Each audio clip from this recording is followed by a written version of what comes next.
Halo, kali ini kita akan membahas perkembangan peserta didik, bayi, kanak-kanak, dan anak-anak.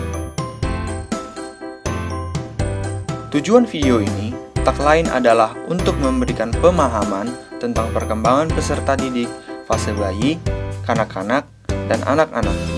Tonton terus ya! Perkembangan peserta didik masa bayi. Aspek-aspek yang dikembangkan pada masa bayi. Di antaranya 1. Fisik. Pada aspek ini, bayi akan mengalami perkembangan pada proporsi tulang, otot, dan lemak, juga bangun tubuh, gigi, susunan syaraf, dan organ perasa. 2. Psikologis. Secara psikologis, bayi akan mengalami pembentukan pola-pola fundamentalis. Bayi juga akan terbiasa mengenali wajah dan merasakan sentuhan dari orang-orang dekatnya. 3. Motorik. Pada aspek ini, perkembangan bayi dapat diamati dari reaksi spontan yang berulang dan tidak dikoordinir. 4. Perkembangan bicara. Sebelum mampu berbicara, bayi terlebih dahulu merespon sesuatu melalui ekspresi dan gerakan.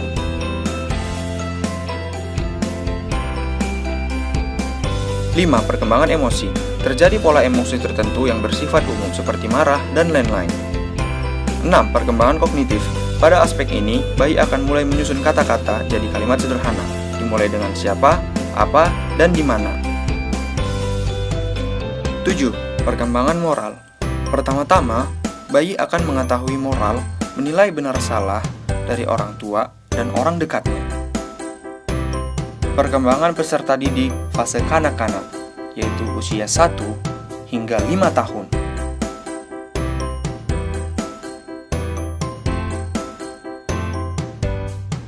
1. Kemajuan pemikiran dan perkembangan kognitif. Pada masa kanak-kanak, otak akan terus berkembang walaupun belum sempurna. Perlu waktu untuk mengembangkan otaknya. Di antaranya, anak adalah pembelajar yang aktif. Artinya, secara alami, anak memiliki rasa ingin tahu yang besar. Anak belajar dari pengalaman atau kejadian yang pernah ia lihat atau alami. Anak menyesuaikan diri dengan lingkungan dengan cara beradaptasi terhadap teman baru, pengetahuan baru, dan kejadian baru. 2. Kapasitas memori atau kemampuan ingatan. Pada masa ini, anak belum bisa menghafal dalam jangka panjang. Hal yang paling bisa ia ingat adalah ibu ayahnya, karena mereka adalah orang yang sering bersamanya. 3. Perkembangan bahasa pada masa ini sudah mulai mengurangi ocehan tidak jelasnya dan menangisnya.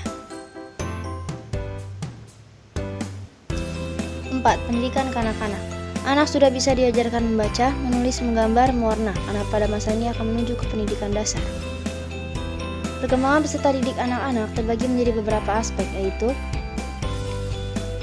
1. Aspek biologis. Pada awal periode ini, usia 6 tahun, anak masih terlihat seperti anak kecil. Namun di akhir periode usia 12 tahun sudah berubah mulai tampak dewasa. Beberapa perubahan antara lain, pertumbuhan cepat pada ukuran tubuh dan kemampuan koordinasi. Pada anak perempuan mulai muncul payudara sekitar usia 10 tahun. 2. Aspek emosi. Emosi adalah faktor dominan yang mempengaruhi tingkah laku termasuk perilaku belajar. Perasaan senang, bergairah, bersemangat, rasa ingin tahu berpengaruh terhadap aktivitas belajar. Contoh, memperhatikan penjelasan guru, membaca buku, aktif diskusi, dan disiplin belajar. 3. Aspek bahasa. Bahasa adalah sarana komunikasi dengan orang lain di mana pikiran dan perasaan dinyatakan dalam bentuk tulisan, lisan, isyarat, gerak menggunakan kata-kata, kalimat bunyi, lambang, dan tulisan. 4. Aspek motorik.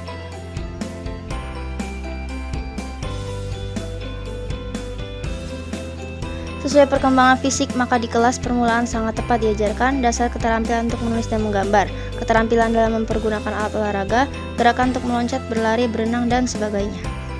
5. Aspek integrasi. Pada usia sekolah dasar 6-12 tahun, anak sudah dapat mereaksi rangsangan intelektual, mengerjakan tugas yang menuntut kemampuan intelektual atau kognitif. 6. Aspek sosial.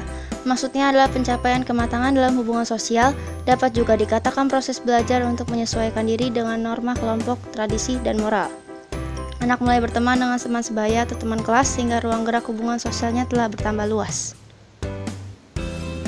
Yang ketujuh, aspek moral. Anak mulai mengenal konsep moral pertama kali dari lingkungan keluarga. Kedelapan, aspek agama. Pada masa ini, perkembangan penghayatan keagamaan ditandai dengan ciri-ciri sebagai berikut.